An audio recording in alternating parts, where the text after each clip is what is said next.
How's it going? Today we have our third installment of the Analyzing 5 Biomutant Screenshots pre-release. I've truly been having a ton of fun with this series, and I just think that it's different enough and provides a lot of insight, as well as push myself to find more and more content and details regarding Biomutant that I hadn't discovered and hopefully the viewer didn't know or would like a little refresher on them.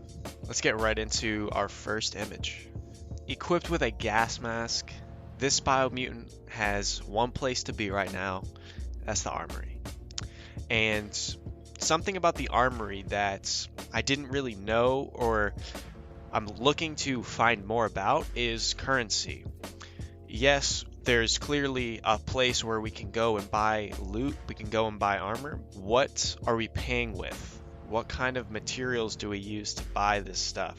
I looked on the internet and I wasn't able to find anything. If you know an answer to this, drop it in the comments because I would love to know. Based off what we see in this image, it's clear that this mutant has come from a low oxygen zone, given that it's wearing a gas mask, because in low oxygen zones, if you're not familiar with this, it means that you have to be equipped with either a gas mask and a oxygen tank on your back, or you can enter these areas using a mech.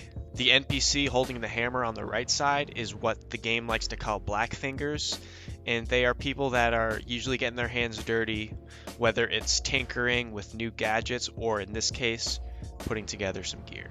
On our second image here, we have 3 mutants that are all hanging around by the campfire.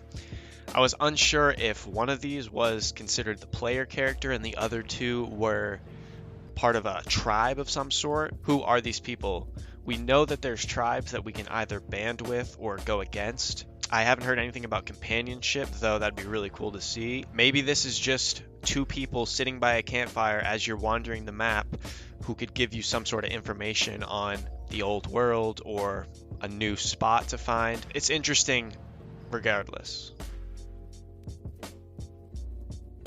Here on slide 3, we get a glimpse of this 3-headed beast. It's actually a female. I'm not sure if it's a world eater or just a boss. An interesting thing to note here is that it has been confirmed by the creative director Stefan Lundqvist. This mutant actually bit the legs of this mole creature. I'm not sure if you remember. I'll put a link to it at the top here. This mole creature named Out of Date, and he's considered a green finger because unlike black fingers, the green fingers deal with plants and herbs. This 3-headed beast actually bit that Out of Date character, making him end up in that wheelchair as we see in the trailer. Besides this beast, we get a glimpse of a mutant that's most likely a Psy-Freak. It's a class in Biomutant that utilizes magic and mutant abilities. So in this 4th slide here, pardon it being a bit blurry, we get a glimpse of what looks to be mother and child. Judging by the environment, though this is kind of speculation because we don't know what's beyond our field of view here, this could be a flashback into the old world before the Tree of Life was even in danger. It's not clear who this mother and child are, if they're simply part of a tribe and you're walking next to them and seeing this with your own eyes, or it's a flashback to a days that you can remember before the world kind of went to crap. In an interview with Rock Paper Shotgun, Lundqvist actually brings up that you will learn more about the backstory behind your character. In our last and final slide, we get to see a mech, and this mech has a nice big teddy bear helmet. Along with being able to change this helmet, we haven't seen any other features that you can change on the mech, but don't be doubtful because it is confirmed by the creative director that you'll be able to go in and change the weaponry on this mech, the body armor that it's wielding, I'm sure the color paint it chooses, and other details on the mech to make it more personalized, more your own, as well as things that you've picked up throughout the world will come into play with what your mech is able to do, giving you more of a reason to explore, talk to characters that can enable you, like the Tinker NPC, and gain more equipment and gear for your mech. Mechs can also help you traverse through the dead zones like if you were wearing a gas mask or an oxygen tank.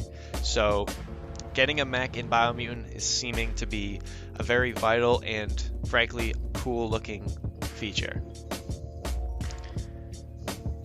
That's going to be it for the part 3 of our 5 photo analysis series. If you enjoyed, please leave a like, comment, subscribe, or if you disliked, drop a dislike. I want to know. I also had a few sources for this video, which I'll drop in the description below, that you can go and check out yourself. I highly recommend you take a look at some of these interviews or other things that I mentioned, because there is just so much to learn about this game through these interviews. If you can't get enough of Biomutant like myself, I would recommend taking a look at them. If you have any questions besides this video or just want to get in touch with me, feel free. I'm pretty sure you can message me on YouTube. You can find me at c4rsonlee. The A is a 4 in that sentence, just like my username on YouTube. I have a Instagram and I have a Twitter, so feel free to message me about Biomutant. We can talk all day about it. I love to talk about this game. I'm going to be continuing to post new videos like this one you see today every Wednesday around 3 o'clock p.m. Eastern Time. As always, it's been fun putting this together and talking more about Biomutant based off images that we know and details that we've heard through interviews and seeing them in action in these pictures. Until next time, this has been another c4rsonlee video on Biomutant.